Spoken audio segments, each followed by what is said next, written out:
Shri Ishvara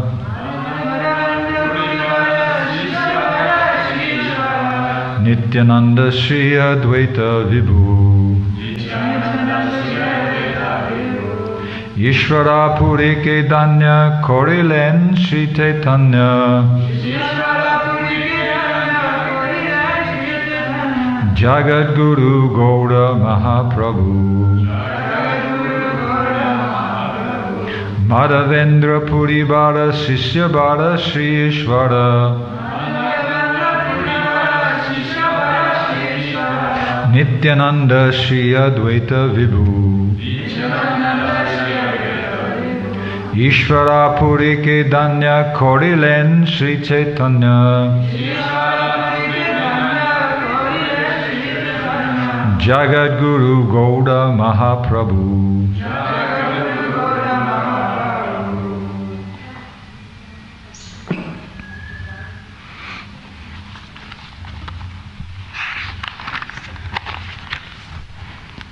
The chief disciple of Madhavendra Puri was Ishvara Puri, and two of his other disciples were the renowned incarnations of Godhead, Sri Nityananda and Advaita Acharya.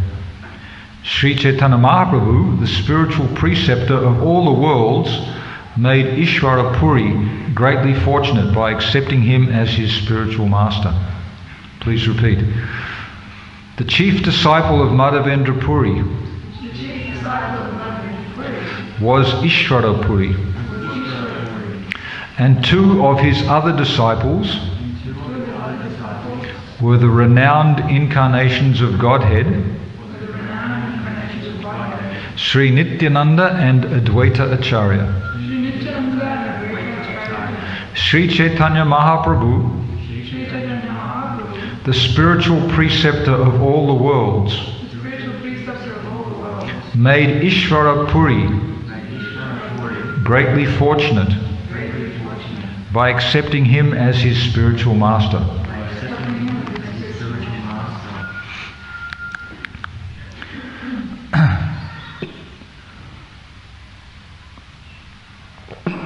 So I'll just say a little bit about the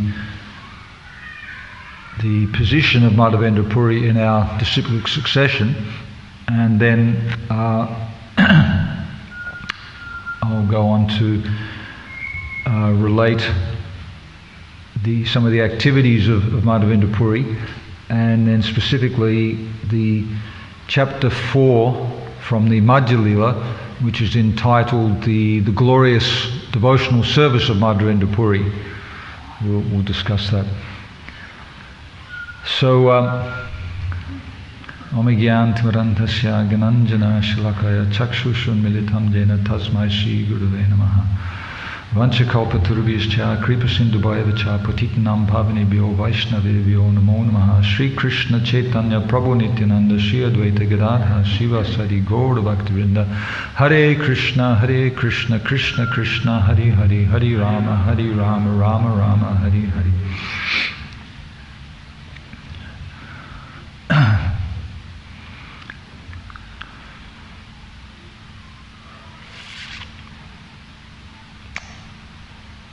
The Brahma Madhva Gaudiya Sampradaya is the line that ISKCON has appeared in. And Madhavendra Puri here is described as a disciple of Lakshmi Pati Tirtha, who has come down as a disciple with a few other gurus in between from Madhvacharya. This is a Vaishnav disciplic succession. There are 4 bona fide Vaishnava disciplic successions, one descending from Lord Brahma, one descending from Lord Shiva, Brahma Shiva, one descending from Mother Lakshmi, and another one from the it's called a Nimbaka. It's called the 4 Kumaras, descending from the 4 Kumaras, who were sons of Lord Brahma. So these are the four bona fide Vaishnava Sampradayas. The Brahma Madhva Gaudiya Sampradaya, Madhavacharya, as I discussed when it was his appearance day, he came to redirect the world back towards the faith in the Vedic scriptures from a not the impersonalist point of view. Shankaracharya had, after Lord Buddha, had reinstated the value of the Vedas, but he'd had to do it in a subtle way to take from the Voidists to include impersonalism. So then Madhavacharya took it another step closer to personalism by insisting that there's qualitative equality. We're one with Krishna, but different in quantity. Lord Chaitanya, he put the profound finishing touches on that transition by establishing the philosophy of Achintya Bheda Bheda Tattva. Simultaneously one, but at the same time inconceivably different. This is the nature of the living entity. Simultaneously one with the Supreme, but at the same time inconceivably different. So Madhavacharya, he was insisting on the difference. Before him Ramanujacharya came, and he was a little bit more soft. He was a little bit inclusive, the oneness. But Madhavacharya said no, there's a distinct difference, where the jivas can never actually be equal with the Supreme. So it was very philosophical, and when Lord Chaitanya went to visit the home of the Madhvacharyas, the Tattvavadis, in Udupi, he discussed with the head of the Mat at the time and pointed out that, okay, you're following as a Vaishnav disciplic succession an emphasis on Varnashram, performing fruitive activities, and it's tinged, it's not pure devotional service. Love of Godhead, which is the ultimate goal of life, the ultimate goal of any endeavour to develop love for the Supreme, that's not your main emphasis. And the Acharya, he admitted, yes, that's what we're doing, but that's just the party line. So Madhavendra Puri, coming in that line, has been specially connected with Lord Chaitanya, especially blessed by Lord Chaitanya. Lord Chaitanya manifested himself within Madhavendra Puri, and Madhavendra Puri was the first in that line to start to display and to practice worship of Radha Krishna, to develop that mood of love of Godhead. Lord Chaitanya, on another one of his travels, he visited Pandharpur, the home of, who's the Acharya from there? Tukaram.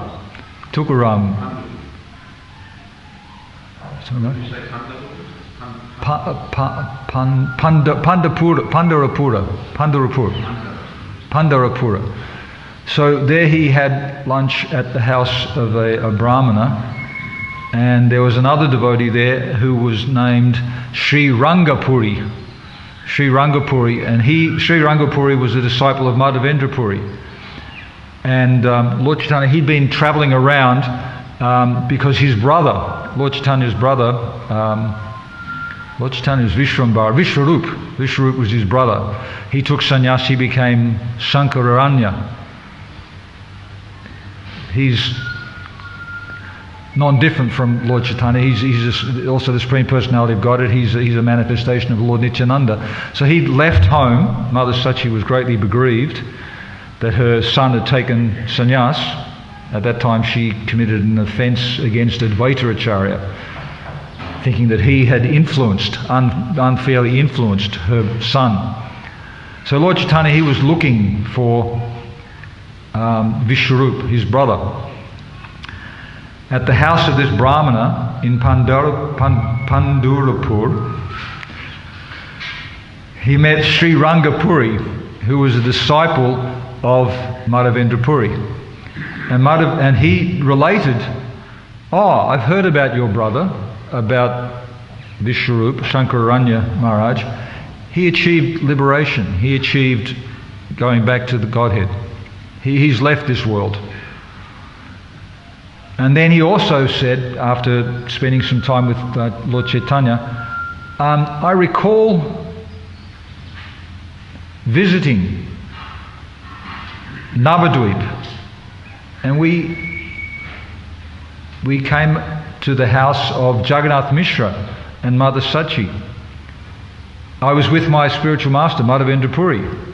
Madhavendra Puri, he came and we visited Jagannath Mishra, and we had a meal there, and we noted how devoted Mother Sachi was to serving the devotees, preparing nice foodstuffs. So this gave Lord Chaitanya, and it's expressed in the Chaitanya Charitamrita in the Adi Lila, an indication, or it exposed that Madhavendra Puri had been present in the house of Lord Chaitanya. They'd met before. Lord Chaitanya, when he started to manifest his mood as a devotee, Madhavendra Puri was not present. But Madhavendra Puri's disciple, it's described in this verse, Ishvara Puri, his most fortunate disciple and his fortune was that he was able to become the spiritual master of Lord Chaitanya Mahaprabhu, the spiritual preceptor of the entire world. So this is the connection, or a connection, between Madhavendra Puri and Lord Chaitanya. Madhavendra Puri, being from this line of the Madhvacharya, the Tattvavadis, he was different. He was blessed by Lord Chaitanya. He had this mood of pure love of God. So he couldn't associate with other members of his mat. He just didn't find any satisfaction. Madhavendra Puri would be absorbed in a mood of love of God, which obviously we understand was invested by Lord Chaitanya. And he'd be wandering down the road and he'd just start dancing and singing, and sometimes he would go into a trance. He'd become absorbed in a mood of that relationship with Krishna.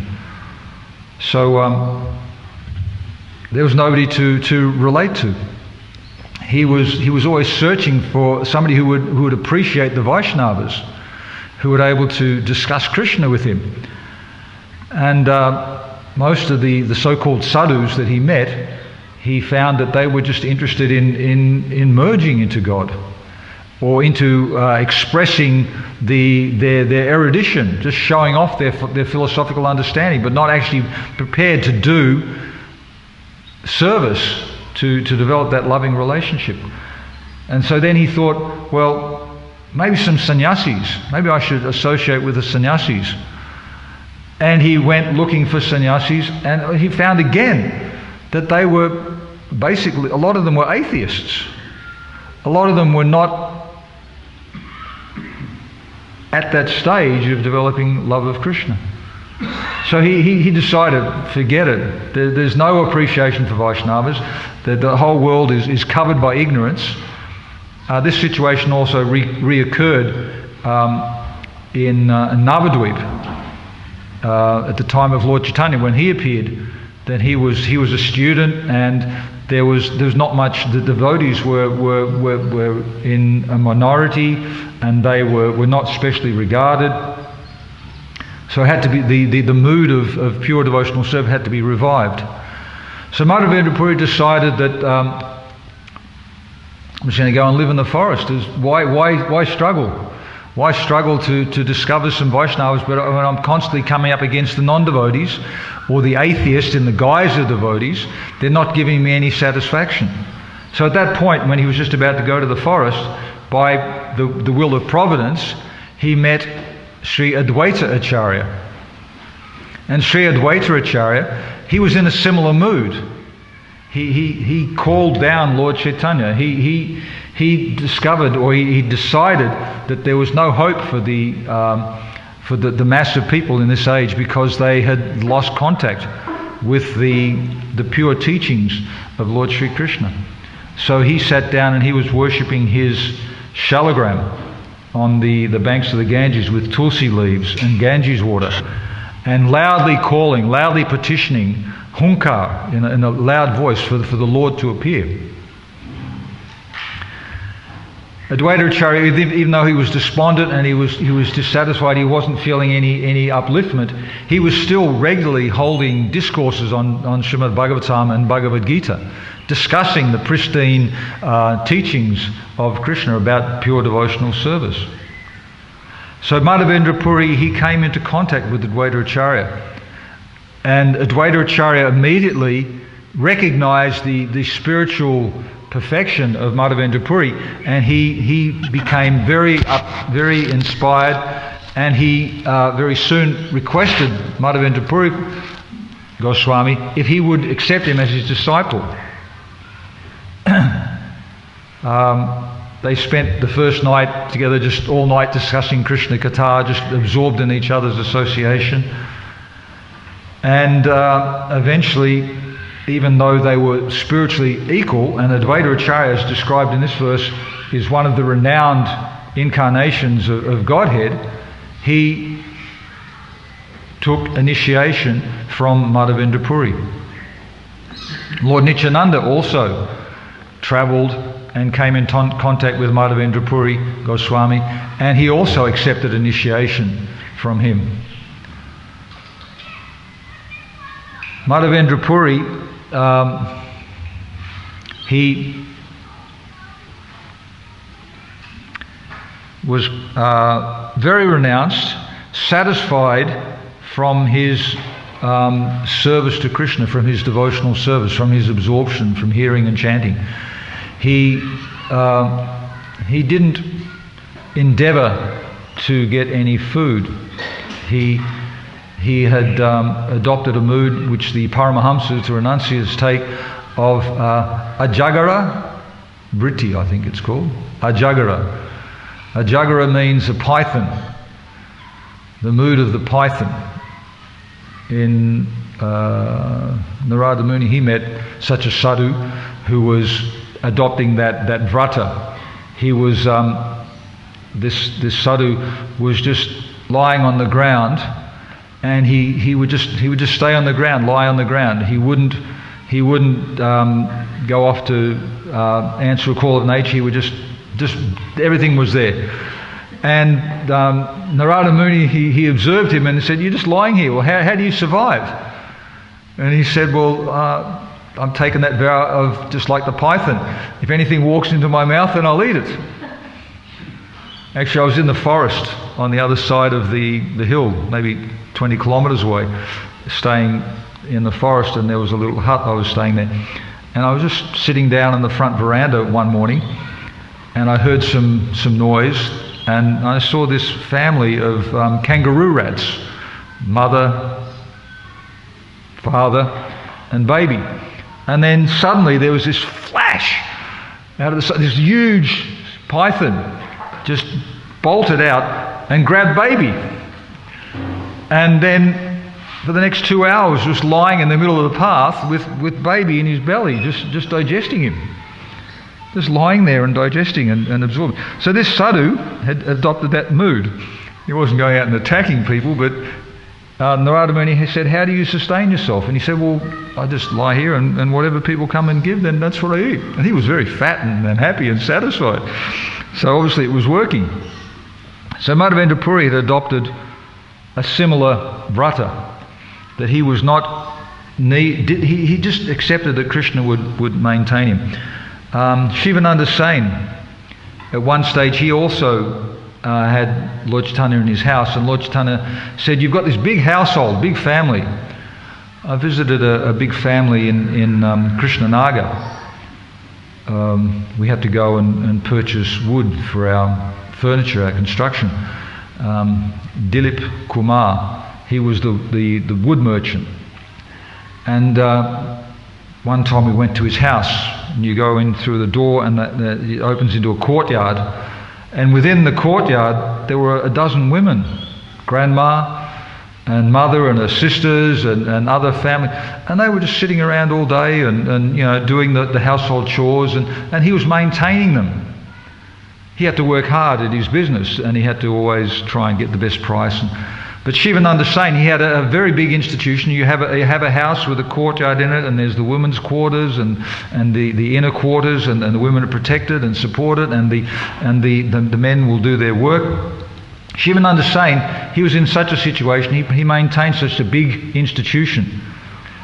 And Lord Chaitanya was there, and he said, "But Shivananda, I never see you go outside. I don't see you ever making any arrangements to maintain yourself. How is all this happening?" And Shivananda's saying, Lord Chaitanya said, "What's going on? What's happening?" So Shivananda Shane's answer was, then he explained to Lord Chaitanya that 1, 2, 3, if I ever have to go without food for 3 meals, then my vow is that I'll jump into the Ganges and kill myself. That's how I maintain myself. And then Lord Chaitanya turned around and said, "Don't you know?" "Yes, you do know. Obviously you do know. Yoga Kshemya Vahamyaham. It's my promise that I will preserve what you have and supply what you lack. That I will look after the devotees. I will look after my devotees." So Madhavendra Puri had realized this. He never had to endeavor to sustain himself. So this is described, the glories of Madhavendra Puri. It's spelt out in chapter 4 of the Madhya Lila. Lord Chaitanya was travelling with 4 other companions. One of them was Lord Nityananda, and they travelled and they came to a place called Ramuna. There's a nice Gopinath temple at Ramuna. That's the second part of the story. The first part of the story, was that Lord Chaitanya, Madhavendra Puri, he was visiting Govardhan village, Govardhan hill. And he came to the area called Govindakund. Govindakund is the name of this big lotus pond down here.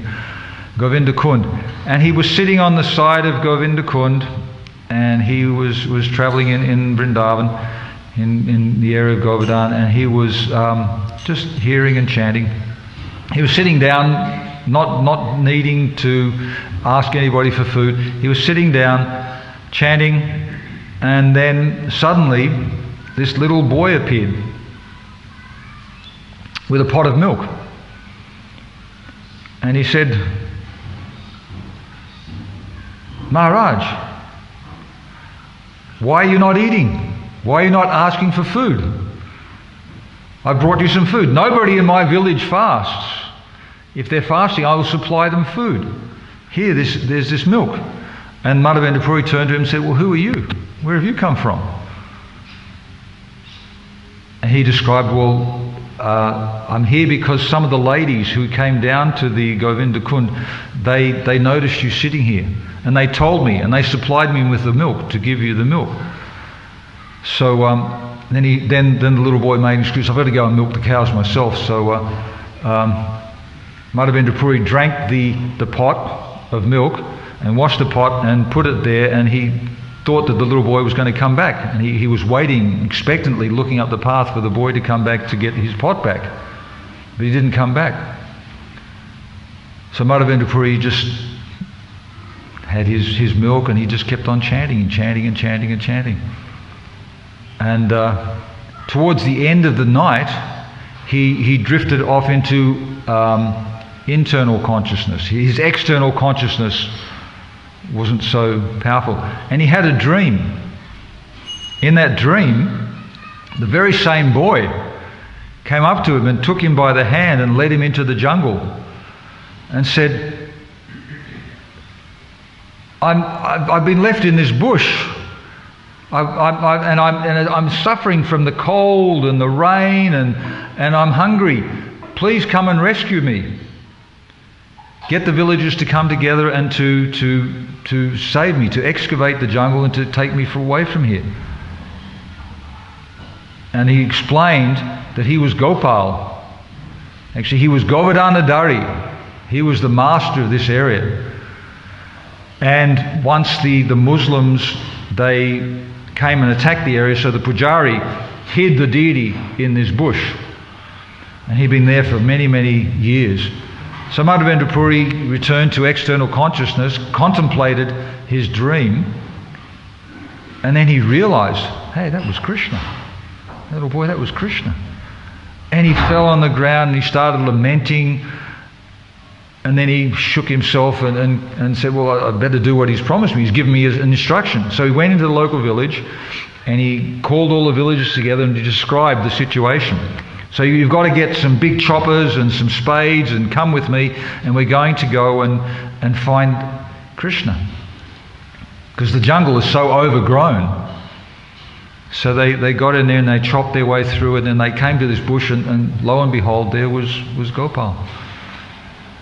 And he was covered in grass and dirt, and he was not looked after. So some of the other villagers, they considered, well, he looks pretty heavy, we're not going to be able to move him. But then a group of them, they carried Gopal out of that area, and they went and put him on the top of Govardhan Hill. They found a big rock to use as a platform, and then they put Gopal there, and they put another big rock behind him to act as a back of the throne. And then they performed an installation ceremony, which included an abhishek. So some of the villagers, they went down to Govindakund and they bought 9 big pots of jal from Govindakund. I've heard that we're going to do that on Gorpanim. We're going to go down to Manasi Ganga and collect water from Manasi Ganga to do an abhishek. In Mayapur, they do that, and they get thousands of devotees. They have big 5,000 gallon tanks full of Ganges water. Generally they get it the day before. They get it for a week. Devotees are coming with a little pot and filling up the big tank so the water has a time to settle. So they came and they brought 9 pots of Ganges water, Govinda Jal. And then there was an abhishek begun. Then the villagers, they also collected some of the ingredients, the Panchamrita ingredients and the Panchagavya ingredients, the 5 auspicious things coming from the cow. Ghee, yogurt, milk, Panchamrita. And then it's honey and sugar water, Panchamrita. Panchagavya is dung, urine, and then 3 other things to make it sweet. Also, to bathe the deities, auspicious things to bathe the deities. The cows are so important, essential, involved in installing deities and worshipping the deities. And then 900 more pots of water were brought to bathe Gopal. He was installed like that. And then he was offered some food because he hadn't eaten for many, many years. He was offered some sweetmeats, milk sweets, and fruits. And then all the villagers, they came, okay, there's a big installation, the big deity installation. They brought all of their supplies of rice and dal and flour and ghee. And the next day, a big Annakut ceremony was organised.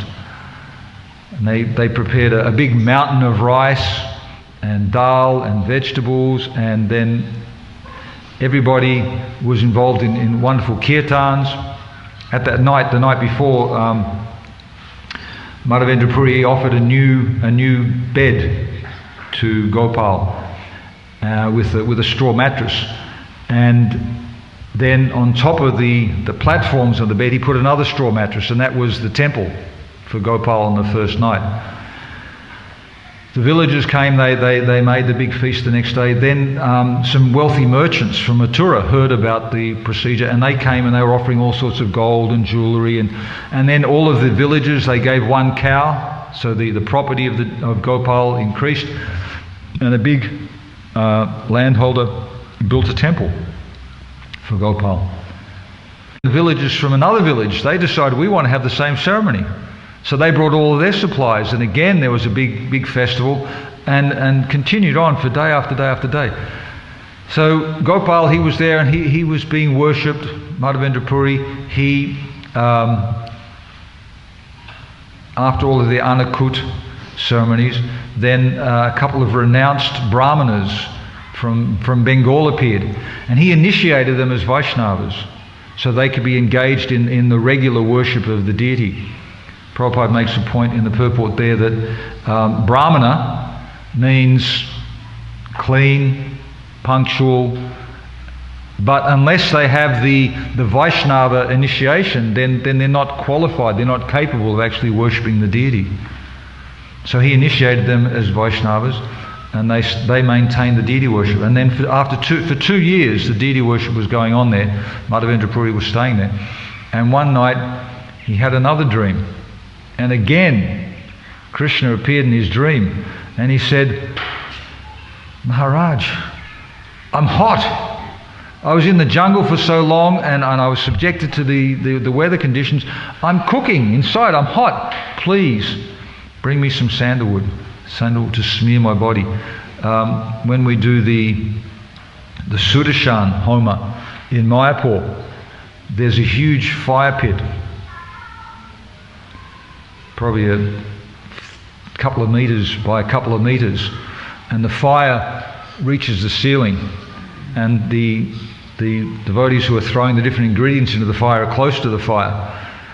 So there's another devotee who has a big pot of chandan, and every now and then he comes along and smears chandan all over your face and all over your limbs, just so you can tolerate the heat.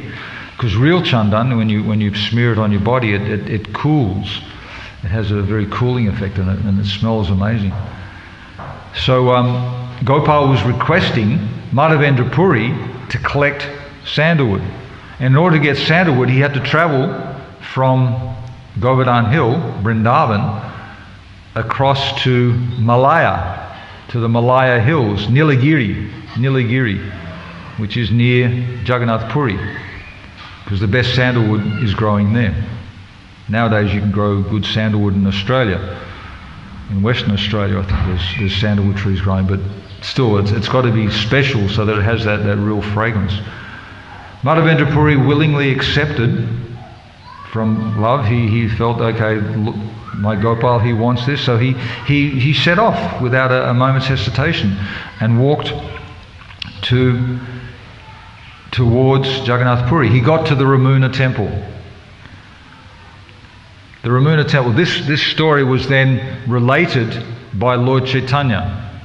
I said that Lord Chaitanya, he visited with four of his associates, Lord Nityananda included. They got to Ramuna and they were dancing in ecstasy. They became ecstatic. It was an amazing mood there. And then they told this story about Madhavendra Puri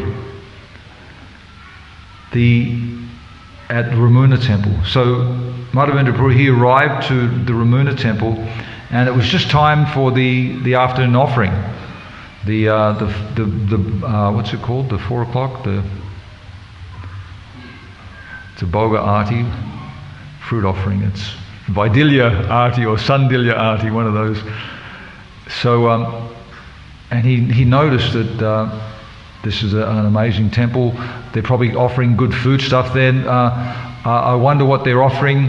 Maybe if I can taste that offering, then I can prepare the same thing for my Gopal back in Vrindavan. And then he was aware that was not a good mentality, that he was desiring to taste foodstuff that hadn't as yet been offered to the deity.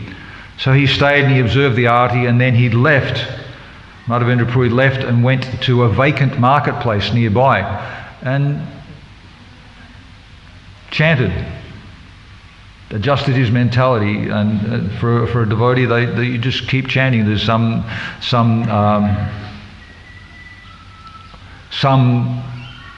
impropriety, some incorrectness in one's mood.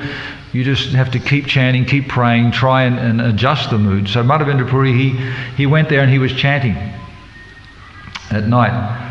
The pujari, he finished the offering. The offering was of this special sweet rice. Only there do they offer that sweet rice and cook that sweet rice and offer it to the deity. So Gopinath is known famously, who was known famously as Gopinath Kshira. That particular sweet rice was already famous. It's a particular sweet rice called Amrita Kelly. You see sometimes in the songbook, there's different, in the Bhogarati, Amrita Kelly, Luchi Puri, all these different amazing things which are Luchi Puris are, Maharaj, they're fine white flour puris, really delicate, and sometimes they sprinkle them with icing sugar, Luchi Puri. And Korma, he once made some beautiful stuffed puris. They were stuffed puris. They were these puris that were puffed up and crisp, and then he put mung dal and sprouted mung dal and tamarind sauce and sweet potato and other things on top, and he served up baskets, 500 of these stuffed puris. So Amrita Kelly was the name of the sweet rice, and the pujari, he finished the offering, he cleaned up, he put the deity to rest, and then he took the rest himself. And then he was woken up by the deity in a dream. And he said, the Gopinath told him, listen, wake up, I stole some sweet rice. There's a pot of sweet rice which you left on the altar. You couldn't find it because of my tricks. I hid it behind the curtain. So get up, and there's this wonderful devotee who wanted to taste it. Go and find him. He's in the market. His name's Madhavendra Puri. So the pujari woke up and thought, I better take a bath, and I'll go and I'll go into the altar, and there, lo and behold, behind the curtain was the pot of sweet rice. So he took the sweet rice and mopped up, and then went into the marketplace and called out, "Oh, that sannyasi who's known as Madhavendra Puri, you are most fortunate. Gopinath has stolen sweet rice for you. Please come and take the sweet rice." And Madhavendra Puri came out and said, "I'm Madhavendra Puri." And then he took the sweet rice, and as he was taking the sweet rice, then he became ecstatic, his mood of appreciation. When you taste Maha Prasadam, you know that you've got something special. Maha Prasadam, when your hair stand on end, that's something really. Maha Bhagavat Prasadam, Maharaj was trying to re-implement Maha Bhagavat Prasadam. So the pujari, he realized, well, this is a special devotee. And he was special himself because he could recognize who was a special devotee. You have to be elevated in order to recognize an elevated devotee. So Madhavendra Puri finished off, and he said, "You're so fortunate, you're most fortunate. Krishna has stolen sweet rice for you." Madhavendra Puri finished off the little pot of sweet rice, and he cleaned the pot, and then he broke it, and he kept the pieces of the pot in his cloth. And every day he would eat a piece of that pot, and he would again experience that ecstatic feeling of Mahaprasadam, taking from the... But then he also realized, Madhavendra Puri realized, that the pujari would go back and tell everybody, Gopinath stole some sweet rice for this devotee, he's pretty special. So he left. He decided, I don't want this reputation, I don't want to be hindered in my devotional service. He left and he started walking to Jagannath Puri to continue with his mission to get the chandan, the sandalwood. But that reputation had got to Jagannath Puri before him. So when he got to Jagannath Puri, then everybody was offering him respect, and he was reluctant to stay there. He in a mood of humility. He was so... Devotees are exalted. Devotees are extremely exalted. They're famous for being renounced and serving Krishna and just not interested in anything of the material world. But they don't want to be glorified. Trinadapi sanichina tarori vasishnana amanina manandina kirtaniya sadahari. Not desiring respect for oneself and ready to offer all respects to others. In such a state of mind, one can chant the holy name 24 hours a day.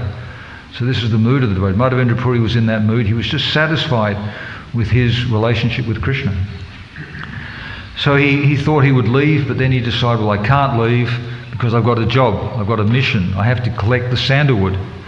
So he went and approached the devotees of the Jagannath Temple and asked them, well, I've got to get sandalwood. And they favourably disposed. It wasn't just anybody going and asking for sandalwood. This was the exalted personality, Madhavendra Puri Goswami. So they contacted the government officials. Sandalwood was in the control of the government at the time, and they arranged for him to get 37 kilograms of sandalwood and 200 grams of camphor. And they, at the same time, this is valuable stock. He had a long distance to travel. He was in Jagannath Puri. He had to go back across, he was in South India, he had to go across the other side to North India, to Vrindavan. So the devotees who was helping Madhavendra Puri Maharaj, they got special release papers so he could get through all the tolls, and they gave him money for his travels because he didn't have any bank account, he didn't have anything, he was just chanting. They gave him sufficient funds to travel. They gave him a couple of assistants to help carry the sandalwood. So Madhavendra Puri, happy, understanding he was completely protected by Krishna, he headed off and started walking back towards Vrindavan. At one toll station, the Muslim toll collectors, they took all of the sandalwood, they confiscated it, and they said but he without being flustered, just gave the papers and said, okay, this is all authorized, and they recognized his saintly qualities, and they gave it back to him and let him go. If you have it's not what you know, it's who you know. If you have some connections, then you can often get past. People don't respect you directly, but they'll respect somebody that they do know. So he continued on, and he got back to Ramuna, the temple where Gopinath was, Gopinath Kshira. His name had been changed. He was now Kshira Kora Gopinath, the devotee who stole the sweet rice for the deity who stole the sweet rice for his devotee. So he stayed there, and immediately the pujari came and offered him some sweet rice. Previously he was a nobody, then now he got the sweet rice, and the pujari came and offered all 12 pots of sweet rice. The deities were offered 12 pots every day. So the pujari came and gave him all 12 pots. And Madhavendra Puri accepted 5 pots. There were 5 people, 5 of his associates, and he and 4 others. So he accepted 5 pots, and he gave back the other 7 pots. In the purport, Prabhupada describes that Lord Chaitanya, he was Krishna. He'd already tasted the sweet rice. He's non-different from the deity. He's already tasted the sweet rice. But out of custom and out of etiquette, he accepted the sweet rice, and he honoured the sweet rice, and he felt ecstasy. And then after taking the sweet rice, they chanted and danced and had a nice kirtan and glorified the deity and were satisfied. Then they took rest. And again, Madhavendra Puri, for another time, I think it was the 3rd or the 4th time, Krishna appeared in his dream. Gopal, his beloved deity, back in Vrindavan, and said, I'm still hot, but if you take this chandan and you smear it all over the body of Gopinath, because deity Gopinath here in Ramuna and myself here in Vrindavan, we're non-different. So if you offer the chandan to Gopinath here, then I'll experience it, I'll accept it, I will feel cool, and it will save you the trouble. He didn't mention that, but Madhavendra Puri understood, and everybody understands that because Krishna was so pleased with the service of Madhavendra Puri, he didn't want to put him through any more difficulties. To walk with 40 kilograms of sandalwood across India, through all of the toll collectors and all of the dacoits, and so he said, okay, you stay here and you just offer the chandan to me. So Madhavendra Puri, he immediately complied with that direction, and he got 2 of his assistants who were carrying the chandan. Now they were grinding the chandan. My Maharaj often comes past in the morning and I'm grinding chandan, and he says, oh, you're in your constitutional position. So it's a service to grind chandan and to do it properly, and so it's thick, so it doesn't drip all over the person who's going to receive it, and how it's fragrant. And so the chandan was ground, and Madhavendra Puri stayed there while that was being offered to Gopinath. Lord Chaitanya was describing this pastime, and afterwards he then said to his associates, how fortunate is Madhavendra Puri. Krishna personally appeared before him 3 times in dreams. He gave him specific instructions. Madhavendra Puri fulfilled those. He maintained him, he fed him, he looked up. How fortunate is Madhavendra Puri? And everybody agreed. Then Lord Chaitanya further glorified Madhavendra Puri. And he said that Madhavendra Puri was absorbed in a particular mood of service to his beloved Lord. And there was this one verse which he would recite, Aidina Dayadri, which describes the mood of separation from Krishna. This verse was originally recited by Srimati Radharani, and only 3 people had experienced and tasted the expression of that verse. Madhavendra Puri, that was what he was reciting. Madhavendra Puri, when he became older, he became very invalid, and he couldn't even look after himself. So Ishvara Puri, one of his disciples, took care of him. He would clean him, he would bathe him, he would throw his toilet away. He was looking after him, and he became very, very dear to Madhavendra Puri, and he was blessed that he was a very good servant, very good disciple. And the blessing was that he would become the spiritual master of Lord Chaitanya. Madhavendra Puri Maharaj had another disciple, Ramchandra Puri, who was a very bad disciple, and he came to where Madhavendra Puri was meditating and preparing to return to the spiritual world, and he noticed that Madhavendra Puri Maharaj was reciting Gopi or Aidina. He was chanting things. So Ramchandra Puri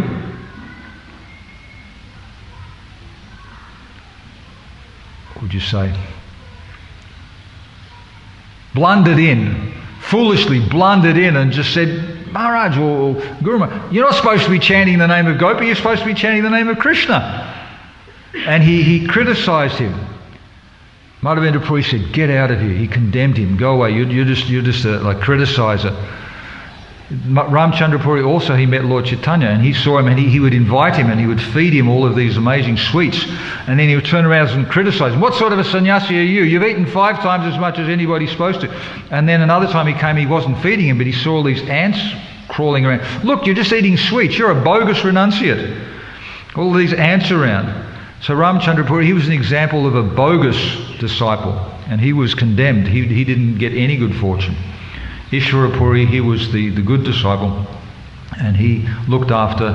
And when Madhavendra Puri was expressing this mood of this verse, i.e. Dina, Radharani was saying, I'm so unfortunate, I'm so poor, where are you? Please be compassionate upon me, please return to me, I've lost your association. So when Madhavendra Puri was expressing this, then Ishvara Puri would respond, would reciprocate with supportive discussion and verses to maintain and to help to support Madhavendra Puri in that mood. Tamal Krishna Maharaj, he also was doing that when Prabhupada was leaving. Prabhupada had different servants who were looking after different needs, and Tamal Krishna Maharaj, he described once time that his service was to massage Prabhupada's mind, to reciprocate with Prabhupada and to try and assist him in his mood of remembering his disciples, remembering Krishna. So Ishvara Puri was doing like this, and Madhavendra Puri. And then Lord Chaitanya, when he expressed that, he was telling the story, he described that verse, and he lost control of himself. That verse just inspired so many ecstatic feelings, and he was dancing and he was falling down. When he fell down, it was like heavy on the ground. Devotees tried to catch him, but it was just impossible. He made loud noises, and then after a while he settled down, because the other people in the temple, they came and they noticed what's going on. So he returned a little bit to external consciousness. So Madhavendra Puri, it's his appearance day today. Advaita Acharya, I've got a little bit more I could say if better finish. I'm just going to talk about Shantipur festival. Okay, another time. So Does anybody have any comments or questions? Krishna? I was in Ramuna when I was a brahmachari, and I was circumambulating his samadhi. Wow. And it's very, very, very old. I was the only person there, just, and this very old brahmachari, ancient brahmachari, who was carrying the samadhi. He opened up the little samadhi door, and there was a pair of Madhavendra Puri's koram, and he broke off a piece of the koram and gave it to me. Wow. So I have a piece of Madhavendra Puri's koram, but it's now dust. It's just dust. It's okay. Potency's there. Great good fortune that was. Wow. And in Bengal we pronounce it Kirchor. Hirchor. Chor means thief. Yeah. And I don't think it was sweet rice, I think it was kheer. Because when I went to Ramuna, they had this beautiful, rich, condensed milk called kheer. And so Kirchor means the kheer thief. Wow. Go and find that dust.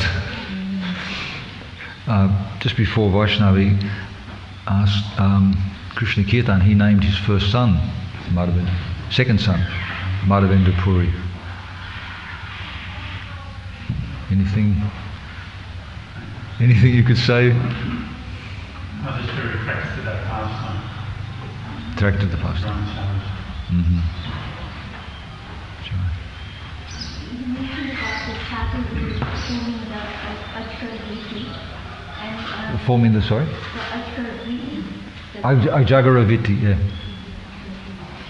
So I heard a different part of this week, a different version where it said the sadhu vegetarian foodstuffs would come in and out because someone asked a question to even Mr. Swami who was doing a retreat in Otaki a few years ago in New Zealand, and he said, do you think Krishna can't provide vegetarian foodstuffs in the mouth of that sadhu? And then, so my question is, you mentioned also about Shivananda Singh, so how can we apply the sadhu who's performing the Ajgar Priti and also Shivananda Singh, how can we apply now that lifestyle that they were adopting? Well, obviously you maintain a household, you keep the place clean. It's not automatically, just Bhaktivinoda Puri Maharaj used an example, an automatic washing machine. It doesn't pick up the clothes and put it in and fold them up afterwards. You've got to put it in and then push the button, put in, and then it washes them. So automatically, we don't have to worry separately about our sustenance, our maintenance. We go about our duties, we remember Krishna, we perform our service, and then you want to cook a feast, you want to prepare a feast, then they'll be available. You go in the garden and suddenly there's all these things that you wanted to cook with. And you look in the cupboard and there will be all these things, ingredients there. And sometimes you don't understand how there is so much. There's an economic observation that people, their spending on their maintenance doesn't match their income. Somehow or other you get what you need. So for the devotee,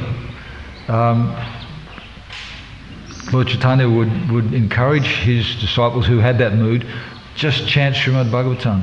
Just go on chanting. So it's not as though you're going to chant Srimad Bhagavatam 24 hours a day, but you'll make that your main service. Your main service will be to develop love of God, to develop your particular service to Krishna. And you don't have to worry separately. You don't have to put so much time aside for doing all these other things. And then if there's no food, the python, he fasts. And if there is, then you have a feast. And if there's more than enough, then you invite everybody else. And the ISKCON Temple is never short of prasada. Short of self-control. So I'm going to continue a little bit. You're not in any... Yeah. The festival, it's said that if you take prasadam at Advaita Acharya's house on Madhavendra Puri's appearance day, you'll get love of Godhead, pure love of God. So we went there. I heard about it. I've been to that festival a couple of times, heard about it, and the first time I wasn't I thought, okay, I'll just go, and I was hanging around and seeing the preparations at the house. Then the second year I thought, well, okay, I'm going to go and take prasadam. But taking prasadam ended up in acting as a traffic control officer. First I took the buckets of prasadam to go and serve the guests, and then there was too many guests, so I had to give that to somebody else and had to wash the plates. There weren't plates. Then I couldn't wash the plates, I had to guard the plates because other people were coming and washing the plates, and then eventually I just had to stand there and tell people, Ami Bangala Jani Na. I can't speak Bengali. And there was 30,000 people just coming. That we saw how they cooked the feast. It's like Khichdi is the bulk feast, and then there's smaller arrangements. When this festival was first inaugurated, Advaita Acharya, he honoured his spiritual master. And Lord Chaitanya was there, and they just saw the enthusiasm of Advaita Acharya, and everybody just spontaneously wanted to get involved in the festival. Mother Sachi took responsibility for all the cooking, and all the ladies just assisted her. And other people making garlands, other people washing feet, and it was just a huge festival. And Lord Chaitanya was satisfied with that mood of honouring Madhavendra Puri. So much so that the blessing was, if you take prasadam at this place on this day, then you'll get this mood. You'll imbibe the mood of the people who are doing that. Just like the mood in Mayapur is the mood of service. So even the vegetables are engaged in that mood. If you take vegetables which are grown in the dham, you'll get that mood, service and love of God. Shri Madhavendra Puri ki jai, Srila Prabhupada ki jai. Go.